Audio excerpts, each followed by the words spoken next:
महाराज शिव महापुराण तो यहां तक कहती है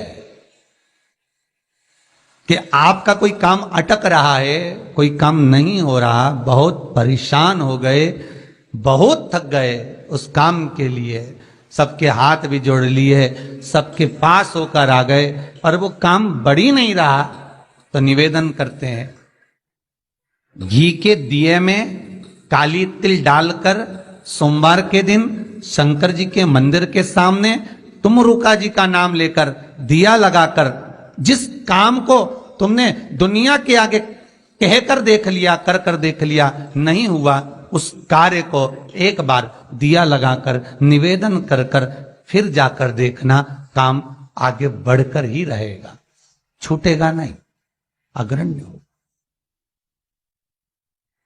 कोई सहज नाम नहीं है तुम रुका जी का। कौन है तुम रुका? जिसका व्याख्यान शिव महापुराण में बारंबार आता है, जिसकी भक्ति की श्रेष्ठता देवऋषि नारद से भी प्रबल मानी गई है। देवऋषि नारद को तो कई बार अभिमान आ गया, एक बार भगवान विष्णु के सामने जाकर कहते हैं कि मेरे बराबर नाम नहीं लेता कोई तुम्हारा। भगवान शंकर के सामने जाकर कहते हैं कि कामदेव को मैंने जीत लिया। ब्रह्मा जी के पास जाकर कहते हैं कि सृष्टि का निराकरण करना आपका काम है, पर मैं सारी सृष्टि का भ्रमण कर लेता हूं एक क्षण में। जो देवऋषि नारद इंद्र के सामने जाकर कहते हैं कि तुम्हें सत्ता का आधिपत्य जताना नहीं आता, आधिपत्य कैसे कहते हैं वो जानते नहीं हो आप। वो देवऋषि नारद जिनके भीतर भजन का बल, तप साधना का अहंकार इतना ज्यादा हो गया था कि देवताओं को भी कई बार देवऋषि नारद को नीचा दिखाने के लिए बंदर का मुख लगाना पड़ा था, अहंकार को छोड़ने के। पर उसमें भी प्रबल तुम रुका जी जो शिव महापुराण की कथा कर रहे हैं, उसमें भी प्रबल।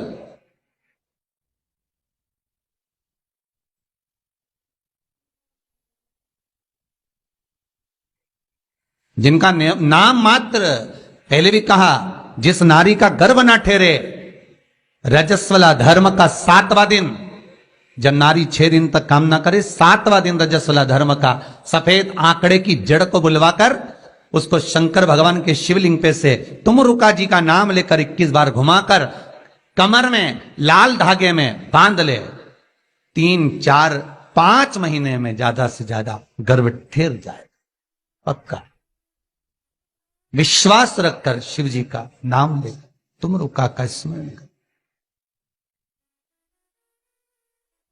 ज्यादा कुछ नहीं बने तो शंकर के मंदिर में जाकर घी के दिए जला, 5 दिए लगा, और ज्यादा कमी पड़ रही हो धन की, संपदा की, सत्ता की, कोई प्रॉपर्टी, कोई दुकान, कोई धंधा पानी नहीं चल रहा, बहुत कष्ट में हो, बहुत तकलीफ में हो, तो महाराज 108 चावल के दानों को केसर में भिगोकर, केसर के पानी में केसरिया कर पकाना नहीं है, पकाना नहीं, उसको कच्चा चावल केसर में भिगोकर 108 दाने शंकर को मध्य रात्रि में, शिवरात्रि के दिन सूर्यास्त के बाद, रात के 12 बजे से पहले कभी भी शंकर को चढ़ा दो, समर्पित कर दो।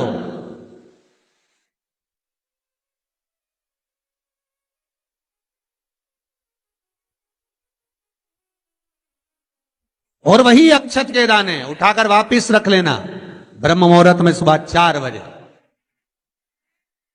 बस फिर बाबा पे सौंप देना। जितनी शिवरात्रि आती जाएंगी उतना धन बढ़ता चले जाएगा, बाबा पर संपूर्ण। इतने उपाय, और सारे उपाय यहीं से बताए जाएंगे, नीचे से कुछ नहीं। नीचे उतरने के बाद हमें कोई मतलब ही नहीं, हम क्या बोले ना बोले हमें उससे मतलब नहीं। ये व्यासपीठ श्री सुखदेव जी की है, ये व्यासपीठ श्री व्यास जी महाराज की है, ये व्यासपीठ श्री सूत जी महाराज की है, और ये व्यासपीठ इन सबसे पहले मेरे देव आदिदेव महादेव की है, जिन्होंने अमर गुफा में अमर कथा माता पार्वती को श्रवण कराई थी। बाकी के तो सुखदेव जी, व्यास जी, सूत जी, ये सब बात के, और सबसे पहला वक्ता मेरा शिव है। तो ये शंकर की गादी पे से जो निकल गया, शंकर की गादी पे से जो बोल दिया, बस उसका अनुभव आप करो, और कर जरूर देखना, उसका अनुभव कर।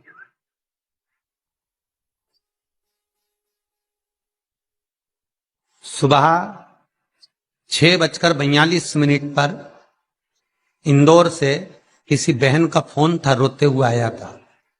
आप लोग कहेंगे तो मैं नंबर भी दे दूंगा समीर जी के मोबाइल। 6:42 पे फोन आया था और रोते हुए फोन आया था कि मेरा एक ही लड़का है और वो वेंटिलेटर पर पड़ा हुआ है।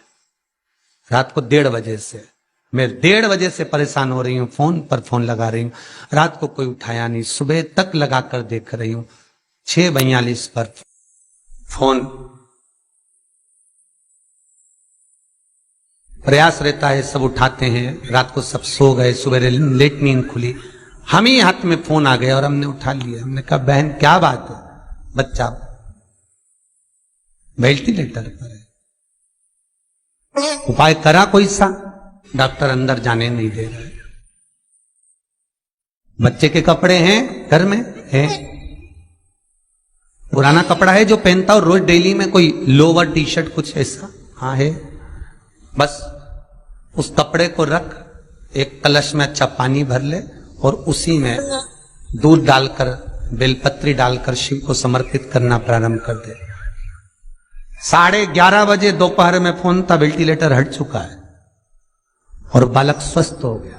करना आपको है, हम तो केवल बता सकते हैं, और वो भी ये शिव महापुराण में जो लिखा होगा, स्कंद पुराण में जो दिया होगा, इन पुराणों में जो होगा वो बताना है, इससे हटकर कुछ नहीं। ऐसी फालतू बातें ढेर सारी तो बताने वाले ढेर सारे पड़े। पत्रिका दिखाने जाओ, तुम्हारे ऐसा कर देंगे, वास्तु शास्त्री के पास जाओ, ये पाइप बदल दो, ये कमरा बदल दो, ये जगह बदल दो, किसी के कोई के पास भी जाओगे तो कुछ ना कुछ तो दे ही देगा।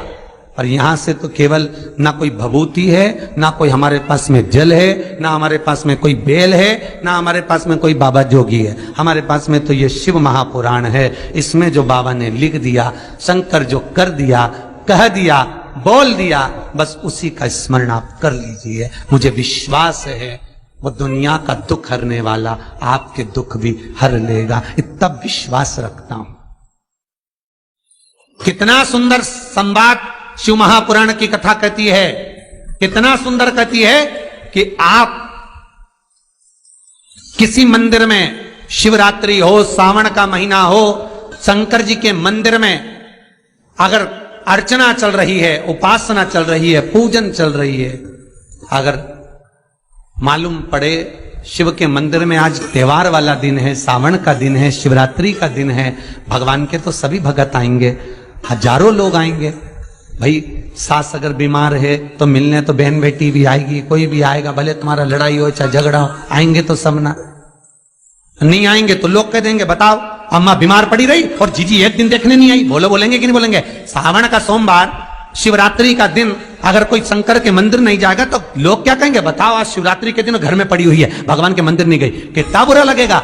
घर में सास बीमार पड़ी रहे और नंदों से कितनी भी लड़ाई हो, भाभियों से कितनी भी लड़ाई हो, देवरानी जेठानी से कितनी भी लड़ाई हो, अगर एक नहीं आए ना, अभी देवरानी देखने नहीं आए तो जेठानी आग लगाने में पीछे नहीं हटेगी। देख लो, सास ने पूरा भर दिया, एक दिन देखने नहीं आई, देख लो।